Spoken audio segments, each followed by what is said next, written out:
Okay, so when we have classes of hundreds and even thousands, how can we give feedback that's actually personalised?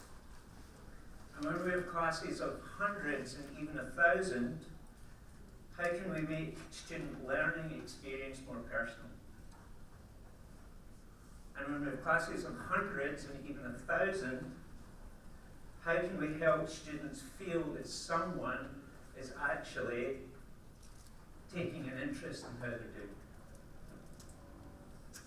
So, the title of this talk is presentation is giving personalised feedback to classes of 1,000 students, and it's using the OnTask tool.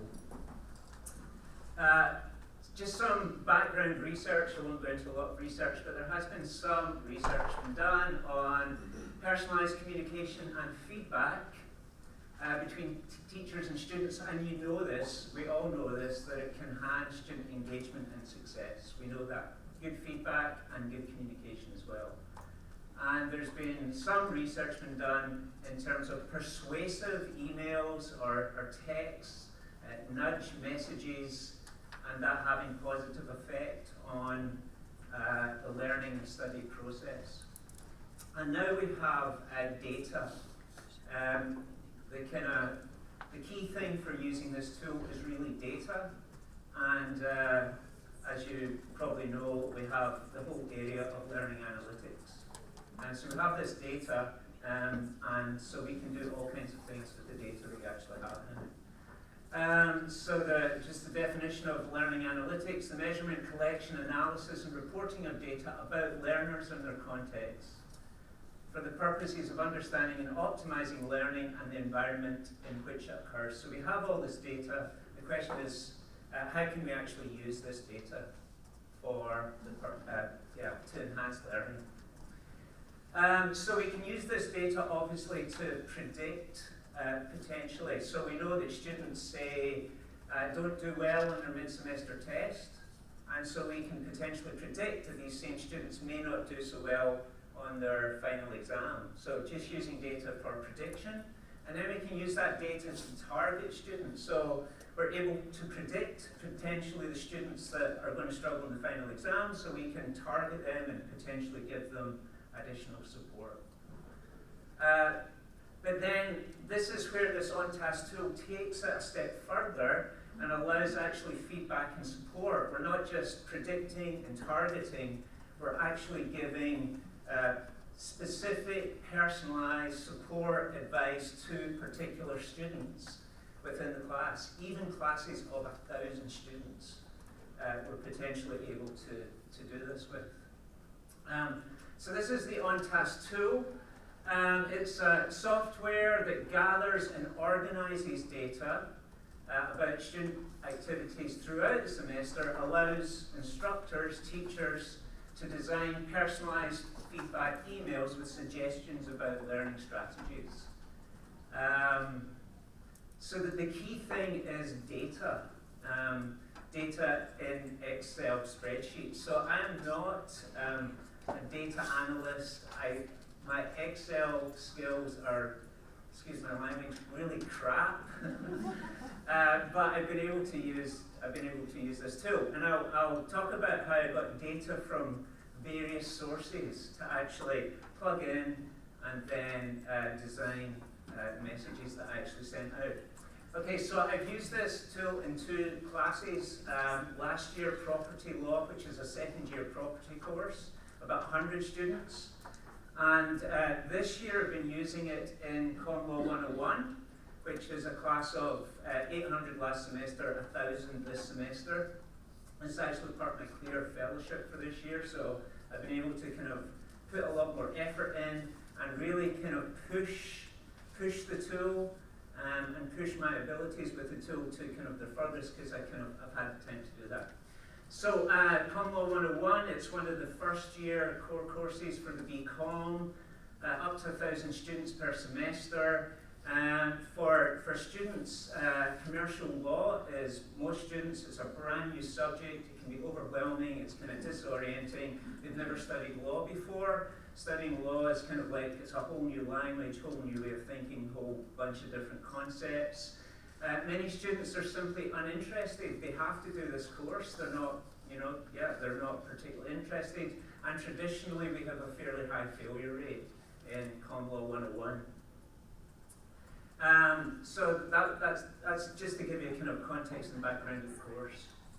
I have used this tool previously on a previous course, and I kind of knew that the secret is getting data in order to then use that data to send out these personalised messages. So I coordinate this course, so knowing that I'd be using the tool, that made me think about how I gather data, which made me think about how I actually structure the course. So I made some changes to the course that had, I would think, fairly significant implications for the course. And that's kind of one of the byproducts of using this tool. It actually made me think about the structure of the course and how I'm getting data from students, the various ways that I do that. So just some changes that I made to the course, thinking about using this tool. I set up what I called a course information quiz. You can do this on Canvas, and you can set a quiz right at the beginning that students must pass in order to unlock all their modules on Canvas. So I gave students two documents, the course outline and a document called Additional Course Information. It was about 16 pages of how the course works. And then I set up a quiz, and they had to get 8 out of 10 for the quiz in order to unlock the rest of Canvas. So that immediately gives me data. I can immediately tell which students have not done this quiz. They're not, for whatever reason, many of them won't be motivated. They haven't been motivated enough yet to unlock the rest of Canvas. So I have that data. And then the course, we used to have, I think, about 13 topics. Some of them were spread over 12 weeks. Anyway, I changed the weekly structure so that there was 12 topics for 12 weeks. So week 1, topic 1, there's 3 lectures. Week 2, topic 2. Week 3, topic 3. Surprisingly, I know, it's amazing. Okay, and then at the end of each topic, I had an online weekly quiz. So we had lectures Monday, Wednesday, and Friday. Monday, Wednesday, Friday, and by the next Monday, they had to do an online weekly quiz that was worth 1%. Okay, and then so the quizzes were worth 10%. So we took their top 10 out of 12 quizzes. So every week, I'm getting data from the online quiz on how students are actually doing. So that meant me setting up, well, there's 10 questions for each quiz, and then I set up a question bank of about 30 questions for each quiz. And so it's about 360 multi-choice questions, and I wish they were quantitative. There's Olga, they're not. Law is not quantitative, so it took a fair amount of time to do that, but I had the data once I'd set that up. Okay, so yeah, this is the data that I had. So I had the data from the course information quiz. I had data from weekly online quizzes. We also have tutorials. So we have 5 tutorials a year. They run on a 2-weekly cycle. And students get participation marks. So each tutorial is worth 1%, and they're marked by the tutor. Can either get 0%, 0.5%, or 1% for tutorial participation. I had our mid-semester test marks, which were 30% of the final grade. We also have a peer review assignment, so I had data from that. And then I also had repeating student data, so I knew which students in my class were repeating the course. On top of that, I kind of wanted to, I say, really kind of push how we can use this tool. I got in touch with the Delna office, and most of you know students must sit the Delna test, but we have no way of actually enforcing that. Anyway, so I had the Delna test results for all my students in terms of which students had actually done the Delna screening, whether it was complete or not, whether it was a pass or a fail. And then if students fail the Delna test, they're offered a 2-hour diagnosis, and I had the data in terms of which students had done the diagnosis or had not done the diagnosis. So I wanted to see if through my personalised messaging, I could increase the Delna participation in the business school. Shireen, what's our participation in the business school? This year it's 82. 82%, right, of our students do Delna. It should be 100. So I was seeing if I could actually increase that by encouraging students through my messages. Okay, and then also through the Skills Hub here at the Business School, we have academic skills workshops for each of our first year courses. And Shireen leads 2 commercial law academic skills workshop courses per week. And I wanted to see if I could increase participation here. So as I usually say, one of the things I wanted to do was to actually make Shireen's life really difficult by having way too many students at her academic skills workshops. So I really wanted to increase that. Okay, so that was the data that I was using. Data is the key. So I was actually getting data from Canvas, getting data from Doug on repeating students, getting data from Delna, and then actually getting data from Shireen in terms of which students were attending. So I was actually getting data from 4 different sources, and then I was able to combine that data together on the Excel sheet. Okay, so I think I've given everybody an example of, I sent out 4 messages, and this is my message number 2. And I've also given you a schedule. This is my planned schedule of the messages that I would be sending out, the data that I would use, the students that I had in mind about targeting with my messages, and then just some additional things that I would actually say in my messages. So this, the example you have is from week 4. So I've given you the week 4 message, and this is fairly complex. I say I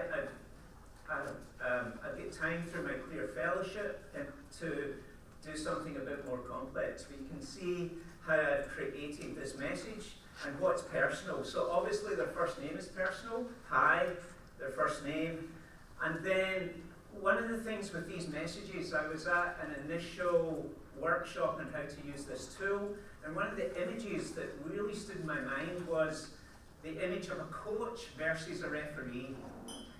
Often in our teaching capacities, students can see us as referees. We're the ones that set out the rules. You failed, you passed, you got an A. It's a kind of referee mode. But when you're using this tool, it's best to see yourself as a coach. You're coming alongside students, and you're making observations about their play, and you're suggesting how they could perhaps do things differently. So there's 2 challenges in using this tool. One is just the technical challenge of how you use the tool. The second challenge is how you actually craft the letter, craft the message. And I'm crafting the message as a coach. I'm coming alongside the student and I'm saying, oh, I see you failed your mid-semester test. That's not that great. Here's some suggestions to you about how you could potentially, improve your performance. Okay, so hi, there's the first paragraph. So I had 3 conditions in terms of the first tutorial. So every student is getting a message. So 3 conditions: students that got 1 full mark, students that got half a mark, and then students that got 0 marks. So every category of student gets a different message. And then the quizzes, 5 minutes, shoot. Okay, I will just leave that. You can see how I've crafted that depending on the conditions. Okay, really? 5 minutes? Okay. All right, evaluation. How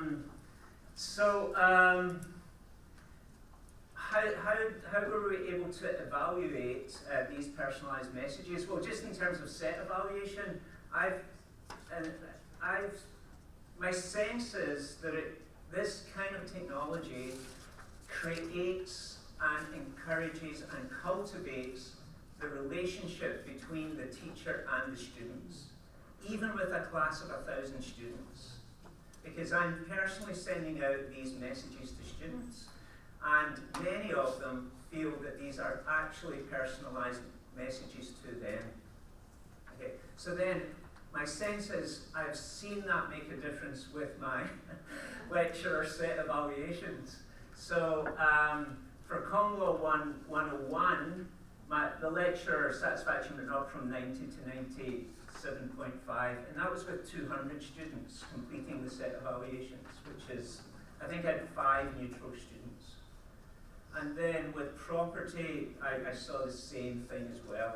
So my sense is that this does make a huge difference to how students relate to you as a teacher. Course evaluation went up as well. And then I did a Qualtrics survey, and I invited students through a personalised message to do the Qualtrics survey. I had 116 out of 800 responses, and I've given, I think, the summary on the back of the handout that I've given out. Mark sent you a number of emails during the course. Did you find the emails helpful? So only 5 out of the 116 didn't think they were helpful. The rest thought they were helpful. 73% thought they were very helpful. Mark's emails motivated me to put more effort into the course. Again, 68% strongly agreed, 25% somewhat agreed. Only 2 students disagreed with that out of the 116. Mark's emails helped me feel that someone was taking an interest in how I was doing. And I think this is the highest one out of that. 78% of students thought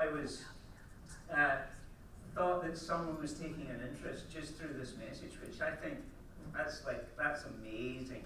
I was amazed at the results of using this tool. Okay, just some example comments that I got back from students. Oh, this was in the Qualtrics survey. Most of the time I don't pay attention much to my grades and how I'm doing at a certain point, but Mark's email helped me keep up my work and need a lot of work in certain areas. It makes me more comfortable that the email is kind of like a support system.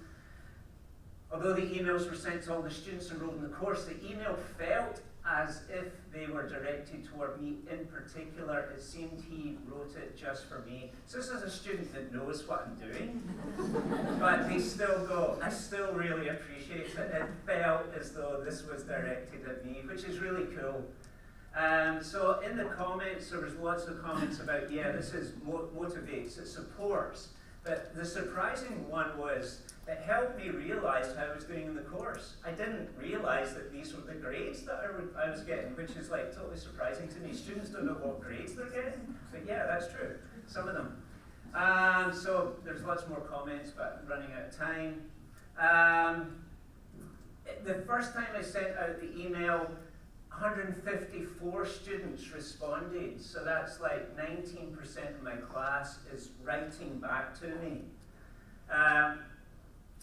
One of the problems with this particular time I did it was the data I got from Delna wasn't accurate, and they were writing to me and saying, I did the Delna test, and I had to respond to that. So in future, I won't be using Delna data. It's true. Sorry if there's any Delna people here. This is a classic. This was just a beautiful email that I got from a student. Hi Mark, thanks for your email. I was not expecting the support I've received from the staff at the university. I'm grateful that you've reached out to me. I'm aware of my current academic grade situation. I'm sure you can tell from my performance in this course. The first half of the semester has been a rough adjustment to university life. Despite this, I'm motivated to turn it around in the second half of the semester leading up to the final exam. I'm confident I can put my personal issues aside in order to focus more on uni, in particular this course, and be more dedicated to the weekly quizzes in order to gain those marks that are relatively easy to pick up. Thank you again for your email. It opened up my eyes to the work I have to do to improve my grade in common law. I just thought, that's like, for me, that's just beautiful, actually, to get an email like that. Okay, evaluation. So did I increase participation at Shireen's workshops? And the answer is, yeah, I did. So the average, these are previous semesters, 13%, 11, 13. 30% of my students went to Shireen's workshops. Donor participation, there wasn't any increase despite my best efforts. Again, another reason why I probably wouldn't be using donor data.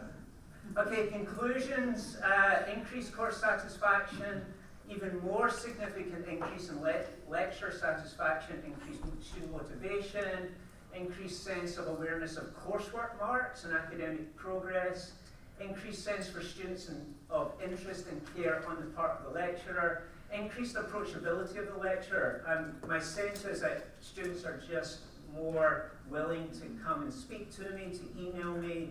I'm not as scary as they would maybe otherwise think if I wasn't sending out these messages. And then increased attendance at highlighted course-specific academic skills workshops. And I think that's me. Okay, any questions?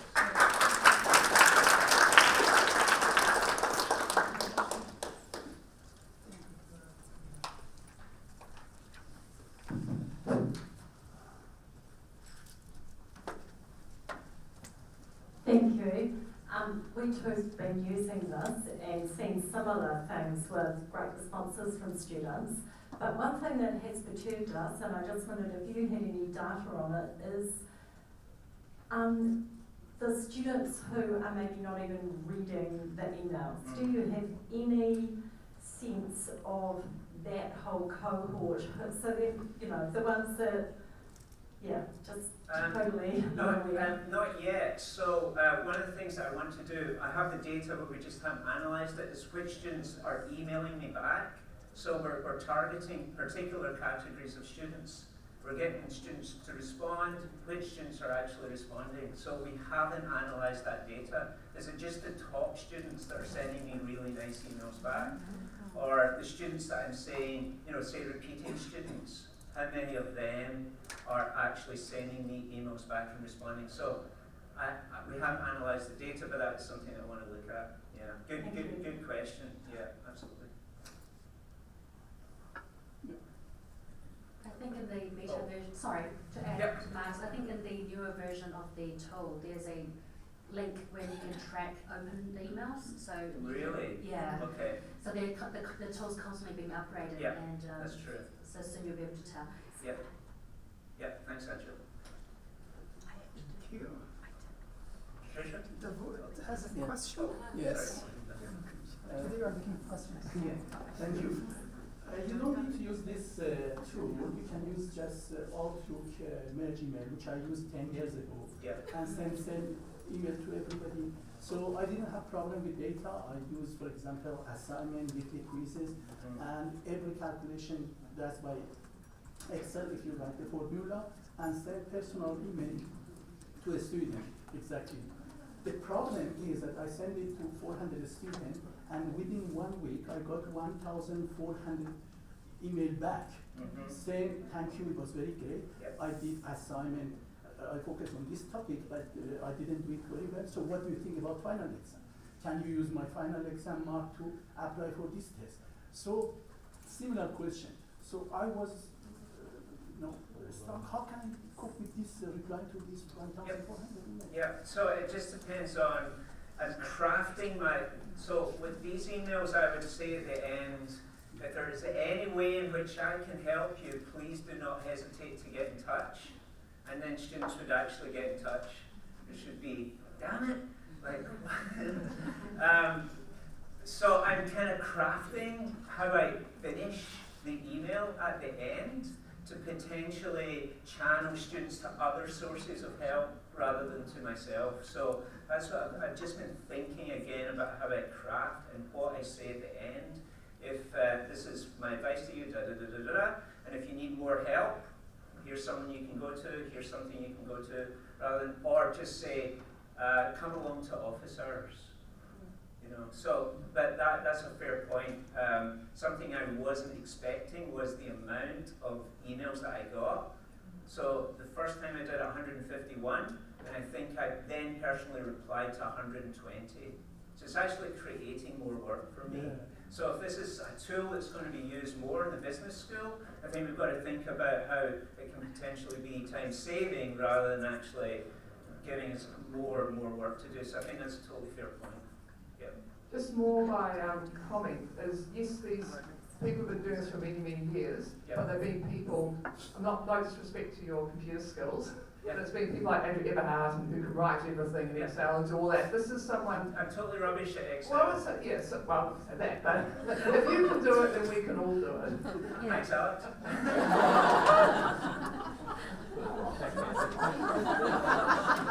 Patricia has a question. She's had her hand up for ages. I don't really like microphones, but anyway. 2 questions. Your Care Fellowship has given you time to do this. Obviously, you've set it up now, but would it be sustainable going forward? Absolutely. So if you're interested in it, that's a great segue. We have a OnTask community of interest here at the business school. So I'm not the only person using this. So there's other members of staff at the business school who are using this. And so our plan is we gather at the beginning of the semester, talk about how we're going to use it, and then at the end of the semester we'll meet again and we'll talk about the results. So if anyone's interested, come let me know who you are and I can put you on our mailing list for our community of interest. So I've been using it in a very complex way, so it has been taking up more time, but you don't need to use it as complex as this. It could just be 2 messages in the semester, not 4 and super complicated. But Question, sorry, that followed on to it. just as a quick second question. It was just that, yes, I know in Accounting 101 we did this a couple of years ago before I went away. Yep. If we all start using this in the business school, will it lose its impact? Potentially, but I don't think we will all start using it in the business school. But also the idea that we are competing with each other in the course evaluation is a flawed assumption.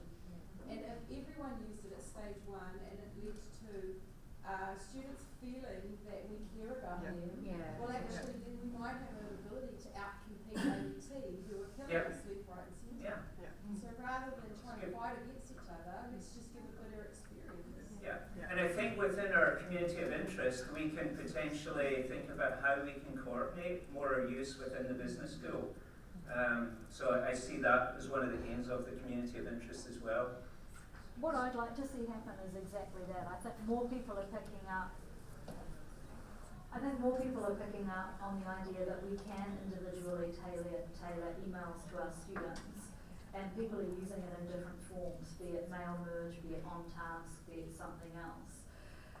What I've seen in using it is students who are doing poorly in my course in psychology are usually doing poorly across the board in other courses. Yeah, absolutely. And as this is being picked up more and more, I'd like to see a collated faculty approach to using it, to pick up the students who are doing poorly across all courses, so that each individual coordinator is not emailing them. Because when you imagine if you're a student, right, and each individual course coordinator is emailing you to say, hey, you're doing crap.